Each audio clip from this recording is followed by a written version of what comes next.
The following story has been brought to you by StoriesToInspire.org. There's a rabbi, his name was Rabbi Moshe Hecht. He was the founder and director of the first Jewish day school in New Haven, Connecticut. He was an emissary of the Lubavitcher Rebbe to build Jewish education in New Haven.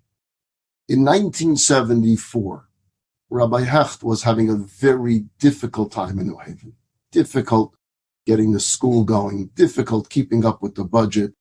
And he was very, very frustrated, very down on himself for the lack of success in his activity. He felt he wasn't doing a good job, and he was an honest man.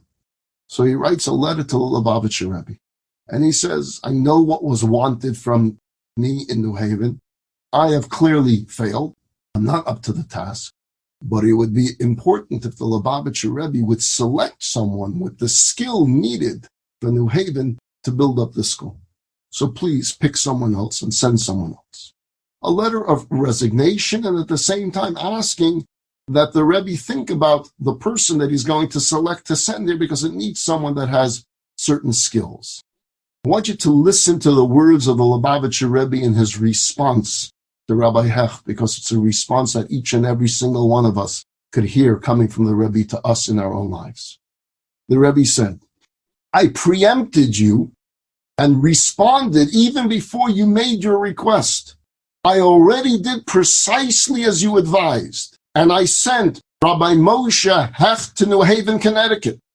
It appears from your letter that you are unfamiliar with him, and you don't know this person, or the abilities and the powers that he has been granted. It would be most advisable that you acquaint yourself with him, and immediately everything will change. Your disposition, your trust in God, your everyday joy. Wow. The Rebbe believed in Rabbi Hecht's abilities far more than Rabbi Hecht believed in his abilities. Rabbi Hecht stayed and built up that school and stayed there to the last day of his life. And that school continues through Rabbi Hecht's son till this very day. That's the Rebbe's challenge to each and every single one of us. Get to know your own skills, get to know your own abilities, and use it to bring this mission to its completion and bring Mashiach now. And each of us can do our part. Each of us can reach out to someone else. Each of us can help grow, can help flourish a Jewish community. Sacrifice some of yourself and be part of the team, be part of the Rebbe's team. A short personal story. I haven't shared this in public. At least I don't remember ever doing so. But I was quite young when I was sent out to this neighborhood.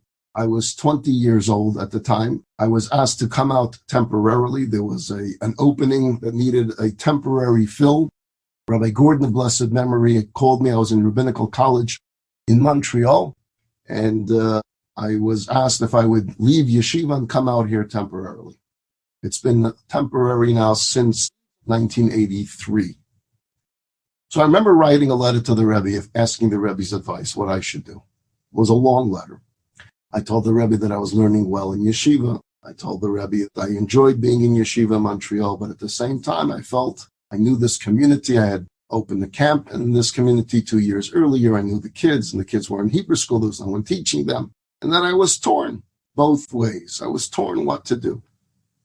I wrote on the envelope the word urgent. In Hebrew, the word was muga. I wrote urgent. For me, it was urgent, right?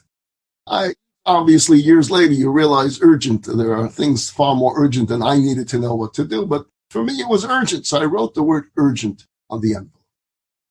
I got an answer from the Rebbe Thursday evening. Thursday evening, I got the answer.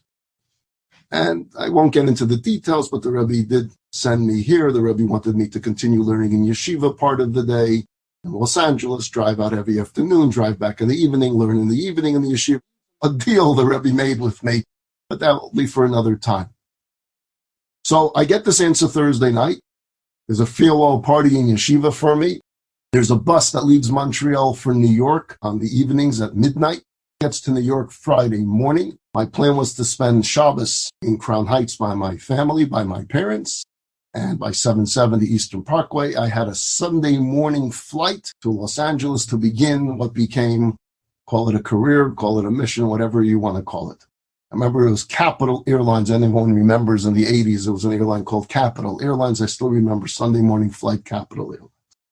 I'm in 770 Eastern Parkway. That Shabbos. The Rebbe's secretary sees me, and he says this to me. Moshe, what are you doing here? I said, what do you mean? We spoke Thursday night. Remember, you called me in Yeshiva Montreal, and you said you have an answer from the Rebbe for me. How could you have forgotten? This conversation just happened, and you told me that the Rebbe said that I should go to take the offer and go out to California, and that's why I'm here. He says, no, that's not my question. I know the answer you got. What are you doing here? I was confused. What do you mean, what are you doing here? He said, you wrote the word urgent on your envelope, which meant, as far as you was concerned, this was an urgent request that needed the Rebbe's attention immediately. And the Rebbe gave you that attention immediately, and he responded to your questions, detailed response to your questions. If it's urgent, Moshe, what are you doing here? Why aren't you in California already? You should have taken a taxi to the airport and taken a flight from Montreal to Los Angeles. It's urgent. You don't have 48 hours to spare. It's urgent. What a message to get before I even began. If you work for the Rebbe, every minute is urgent. Every person you meet is urgent. Every day has urgency to it. No time to waste. Enjoyed this story? Come again. Bring a friend. Stories to inspire.org